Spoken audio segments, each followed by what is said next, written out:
Hi. Welcome back. It's good to see you. You know, we were talking before about how God had created everything, and He created people to be special, and He put those special people, Adam and Eve, in this beautiful, beautiful garden that He made specially for them, and He put them in charge of everything. And so much so, He even let them give all the names to the animals. God put them in charge, and He told them they could eat anything, they could do anything. Said one thing, don't do this. And we talked about how they made that great, great mistake of disobeying God. And they did exactly what He told them not to do when He told them, don't eat of this particular tree, the tree of the knowledge of good and evil. And they did. They ate of that fruit, and immediately they were separated from their relationship with Him. You know, God had told them that if they ate of that tree, they would die. But in the Bible, when it talks about that, it isn't just talking about somebody falling down dead like we think of it. Death in the Bible really has to do with cutting off a relationship. Cutting off being close, especially to God.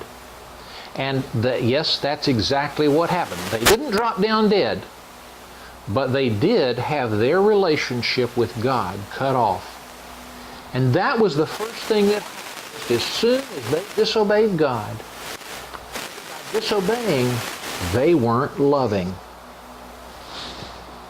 And we saw that story about how they listened to God's enemy, Satan, when he spoke to them through the serpent. And they listened to God's enemy, and they believed his lies to them, and they disobeyed God. And immediately they were cut off from their relationship with God. And it's like they were born into a new relationship with Satan. They became Satan's people then. And then immediately, you know, Satan had tempted them with the temptation that they could decide good and evil for themselves. They could know it for themselves. They wouldn't have to listen to God. Well, okay, they knew it all right. They started having to decide good and evil for themselves, and they couldn't listen to God and get God's ways. They were cut off from God. And you know, we are their descendants. And we are born into this world the same way they were there with Satan. We're born into this world cut off from God and in a relationship with Satan. That's what it means when people talk about being born in sin. It's not that little babies have done anything wrong. It's just when we're born into this world, because we're descended from Adam and Eve, and they made that great mistake with Satan, that all of their children and grandchildren and great-grandchildren on down, cleared all the way to us, have been born in a relationship with Satan instead of with God. And that's how we get off to a bad, bad start in this world.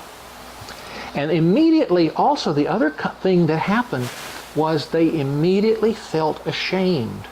You see, before that, the Bible says that they didn't even have to wear clothes because there wasn't any shame. They weren't embarrassed. But as soon as they disobeyed God, the Bible tells us that they immediately felt ashamed because they didn't have any clothes on. And so they went and they got leaves and things to cover themselves up, to make their own clothes out of. And they had that bad consequence from their choice to disobey God. That word consequence is a word you need to know. It means it's what happens when you do something or when you make a choice. There's always a consequence. If you make good choices, you get good consequences. If you make bad choices, you get bad consequences. A consequence is like if you choose, let's say, if somebody offers you strawberry ice cream or maybe chocolate ice cream. If you choose chocolate, you don't get the strawberry taste. You get the chocolate taste. So the consequence of the chocolate taste is what you get from the choice of choosing chocolate. What you choose gives you the consequence. Choices always have consequences. And one of the things that Adam and Eve learned that day, and they learned it the hard way, was that they made a bad choice, and immediately they got some really bad consequences. God, after they did this, God came looking for them, and God was used to walking and talking with them in the garden, and all of a sudden now they heard God coming in the garden, and they wanted to hide. I'll bet you know what that's like. You know when you disobey your mommy, and then you hear her coming, and you want to hide. You want to, how can I make her, not let her know that I did wrong? Well, that's how they felt. So you know exactly how that felt. And they felt that way with God, and God found it. And they said, we were hiding because we didn't have any clothes on. And God said, who told you you didn't have clothes on? Have you eaten of that fruit that I told you not to eat of? God knew what they'd done. God knew exactly. Well, then he had a little talk with them, Adam and Eve, and with the serpent. And he told them the consequences of what they had done. Well, the first thing was he told the serpent that the serpent was going to be hated more than any other animals, and that's still true. And especially that women wouldn't like the serpent. Well, that's true too. You know, to this day, most women really don't like snakes. And he said, though, there's a promise here. See, even when God is telling them this bad news of the consequences, he's already giving them hope for the future. He says, first of all, the children, the seed of that woman, of Eve, are going to, you're going to bite them on the heel. You're going to hurt their feet. And that's what most snakes, when they bite a person, they'll bite them on their feet, their heel. But says, but he's going to crush your head. And one day, that seed of woman, and we're going to find out later about Jesus. Jesus came to destroy the works of the evil one, and in fact, the image here is that he crushes Satan's head. That's one consequence. The other consequences, he says to the woman, he says, okay, there are going to be some things in life that are really, really painful. They didn't have to be painful, but you've made a choice, and now that you're going to live with Satan, well, it's going to be bad. But then he says, you're not going to get along very well with your husband either. You're going to try to control him, and he's going to control you. And unfortunately, that's the way. When people aren't living with God now, that's how they live. The women are always trying to control the men, and the men are controlling the women. And it doesn't work the way God intended it to work.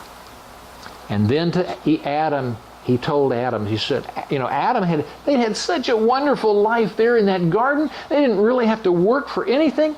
They could just pick food right off the trees and eat it, and they didn't have anything to worry about. And he said, okay, Adam, let me tell you, things are going to be hard now. The earth is not going to give food to you easily like it did before. You're going to have to work hard to get your food. That's the consequences of coming under Satan's control and living his way and obeying him. But even when he said this, God already was making a way for them, and he was providing. He still loved them. Even when they did bad, he still loved them, just like your parents love you. Even when you do the wrong thing, even when you disobey them, your parents still love you. Well, God still loves us even more than our parents do. And even there, you know how Adam and Eve had tried to make some clothes for themselves? You know what God did for them? God took animal skins and made them clothes out of those skins. And you know, God is just like that. He is so good. And He loves us so much that even when we're bad, God still loves us and He wants us to love Him.